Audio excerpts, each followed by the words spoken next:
Yourself. Chair now recognizes Mr. Olszewski. Thank you, Mr. Chairman, and thank you all for being here and your service. I'll just start with a point my colleague just made about the Inspector Generals. In fact, there are provisions to remove an Inspector General, but again, they were not fired in any of these cases.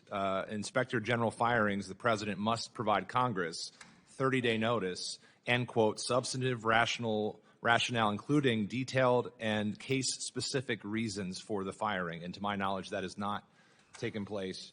I really appreciate, again, you all being here. I'll just reinforce the point that was made by Ranking Member Meeks earlier, that I think that as helpful as these conversations are, it would be even more beneficial, especially as a new member, to have representatives of the administration also at the table so that we can hear directly from them about what they're doing, why they're doing it as we exercise our oversight work.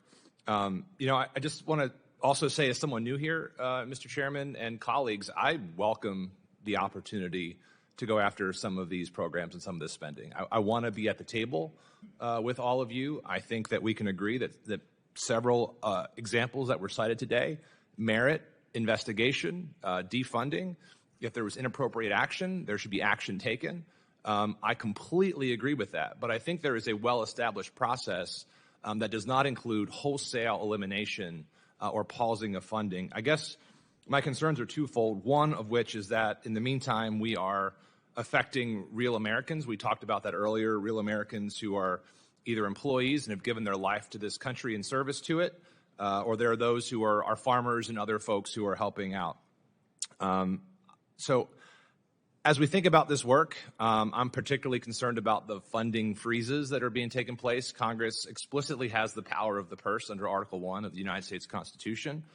In the wake of overreach by the Nixon administration, Congress passed the Impoundment Act of 1974 that said the president may only propose rescissions or pulling back funding with specific notice to Congress and with approval of Congress within 45 days. Again, none of that has happened in any of these cases, and I would just encourage colleagues to say, again, I want to be part of these conversations, but let's do it through the legal and well-established process.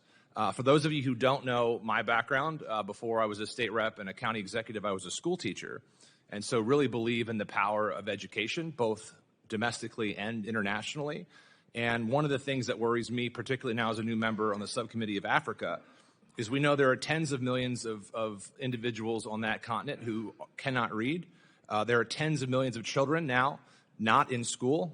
There were programs that were being afforded 44 million learners, young people, under USAID-supported programs were being taken place. So in addition to the democracy programs being defunded we talked about, my understanding is there's no waiver and there's no funding for education. I guess my question is, would education programs, and we can sort of do a yes or no, or if you keep your answer, like, do you see any concern for the education programs that were being supported by USAID? Do I see any concerns with them? Or I see the benefit that we had with the education. And when you go back to the 1961, they focused on agriculture and education. And as Mr. Nazio brought out, we used to educate leaders around the world that when we go around, as you go on delegations, they were educated here. There's over 300,000 students going to China. That used to not that many coming here in the past, but China has jumped on this and they see the value, and that effect from that will be 10 to 15 years down the road. Let me ask you let me show you or mention one major benefit of education that has to do with conflict.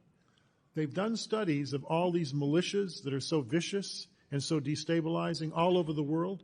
Almost all of them, the young men, are completely illiterate. They've never been to any schooling at all.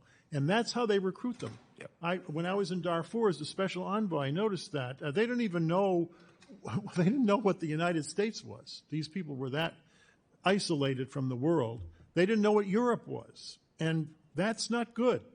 It's destabilizing, and it affects us when these groups start attacking. Sometimes they attack Americans. Yes. So. Just reclaiming a little bit of time. I completely agree with both of you. Thank you for that response. I think as we think about economic development, as we think about world security, people are less likely to endorse political violence, to join those when they are educated. And so as we're taking that step, I would just welcome, particularly you, Administrator Natsios, how you would go about through a legal framework if you were working in the position currently, if you could follow up this committee, how you would go through and actually make those changes to programs that are of concern without jeopardizing all of those other actions.